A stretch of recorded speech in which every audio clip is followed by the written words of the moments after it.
E aí, pessoal, chegamos à última parte. Os capilares são estruturas extremamente finas, revestidos com apenas uma camada unicelular, o endotélio, permitindo dessa forma a troca de nutrientes e excretas entre os tecidos e o sangue circulante. O capilar pode ter poros, sendo que eles podem se apresentar como fendas localizadas entre as células do endotélio ou até mesmo como poros atravessando pelas células. Esse tipo de poro é chamado de fenestração. Essas células também podem apresentar vesículas, que são pequenas cavidades. Entre o capilar e as células, temos um espaço que é chamado de interstício. Nele há um fluido, o fluido intersticial. Qualquer substância que deva passar do capilar para as células, ou vice-versa, deve obrigatoriamente ser trocada primeiro com o interstício. E como que as substâncias atravessam as células dos capilares? Uma das formas é através da membrana plasmática das células endoteliais do capilar. Vimos nos vídeos de transporte pela membrana que as substâncias atravessam a membrana celular de variadas formas, entre elas o processo de difusão. Relembre pela animação que a difusão é regida pela diferença de concentração da substância entre os lados e a capacidade de permeabilidade da membrana. Além da membrana, algumas substâncias podem ser transportadas através de vesículas na célula, num transporte conhecido como endocitose, em que uma célula engolfa uma molécula através dessa vesícula e a transporta para dentro. Temos também a transcitose, em que algumas vesículas também podem transportar o material de um lado a outro da célula. Parte do líquido e substâncias também podem ser transportados através desses poros que mostramos. O transporte por esse meio é chamado de filtração-reabsorção. Ainda que a membrana represente uma área de troca de substâncias muito maior que o dos poros, vamos focar o vídeo entendendo melhor a filtração e reabsorção, pois ela é essencial para a renovação e quantidade do líquido intersticial, pois a água e as partículas dissolvidas, como a glicose e hormônios, se movimentam com maior facilidade através desses poros. Quando o fluido se move para fora do capilar em direção ao interstício, chamamos de filtração. Já quando o fluido se move do interstício para dentro do capilar, chamamos de reabsorção. O que determinará para qual direção o fluido se deslocará é o resultado da interação de 4 tipos de pressões, as chamadas forças de Starling. Veja melhor. No capilar, temos a pressão hidrostática capilar, que tende a forçar a saída do líquido do capilar pelos poros. Na extremidade arterial, ela é de 30 mm de mercúrio, e na extremidade venosa, ela é de 10 mm de mercúrio. Temos também proteínas aqui no plasma sanguíneo do capilar que causam efeito de osmose, ou seja, fazendo com que o líquido se movimente do interstício para o sangue. Essa pressão osmótica exercida pelas proteínas plasmáticas impedem, portanto, a perda significativa de líquido do capilar para os espaços intersticiais. Ela é chamada de pressão coloidosmótica e tem o valor de 28 mm de mercúrio, tanto na extremidade arterial como na venosa.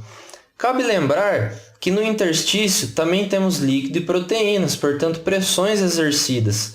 No interstício, tanto em sua extremidade arterial como na sua extremidade venosa, a pressão hidrostática intersticial é negativa, com o valor de menos 3 mm de mercúrio. Por ser negativa, ao invés de expulsar o líquido do interstício em direção ao capilar, ela tende a atrair ainda mais líquido para o interstício. No final do vídeo eu explico melhor isso.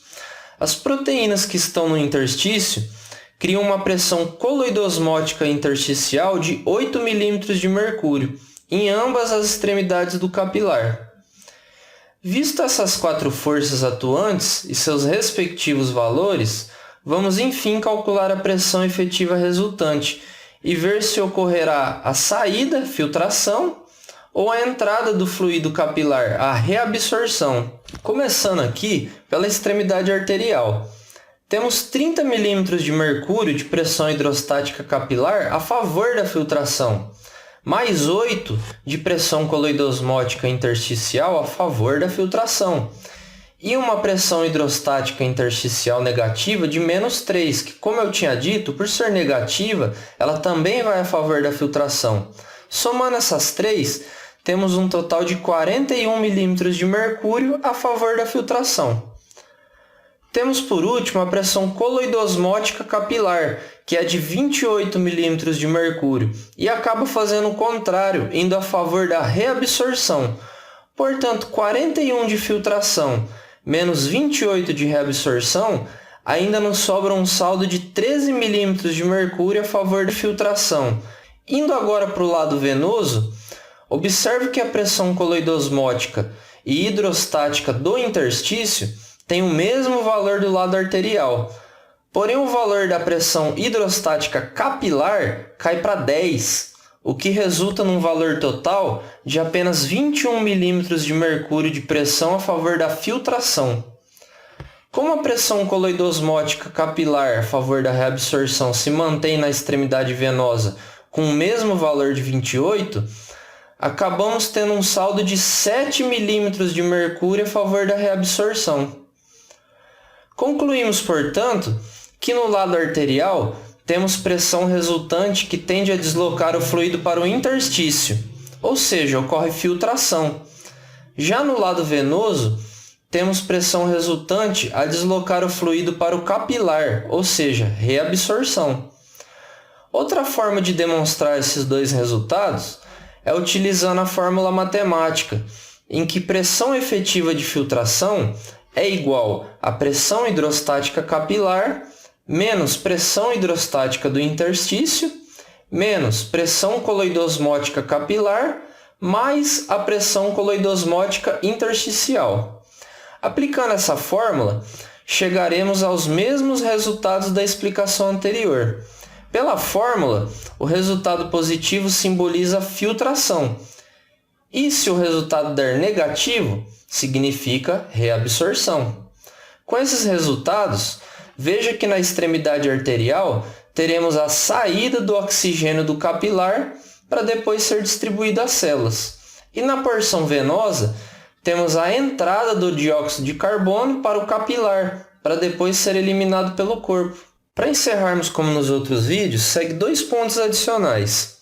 O primeiro, a morfologia do capilar exemplificada até o momento não é padrão em todos os tecidos corporais, sendo de acordo com a necessidade do tecido. Exemplo, no cérebro, as junções entre as células do endotélio capilar são em sua maior parte obstruídas e não há poros no meio da membrana, só passando, portanto, moléculas extremamente pequenas, tais como água, oxigênio e dióxido de carbono, para dentro ou fora dos tecidos cerebrais.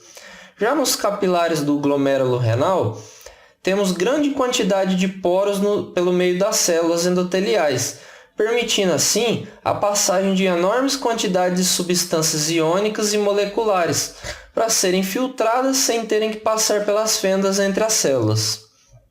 O último ponto adicional é esclarecendo o porquê da pressão do líquido do interstício ser negativa. O corpo ele tem um outro conjunto de vasos que é chamado de sistema linfático, que será tema do próximo vídeo. O sistema linfático ele tem um mecanismo de contração que acaba removendo o excesso de líquido do interstício por sucção, e com isso cria uma pressão negativa no interstício. É como se o vaso linfático fosse uma pipeta, como da foto, que ao contrair a borracha, o líquido entra por sucção. Bom, pessoal, tento sempre ser sucinto, né? Porém, as dúvidas que forem surgindo, vão postando aí nos comentários que eu respondo, beleza? Mais uma vez, obrigado aí por assistir. Abraço!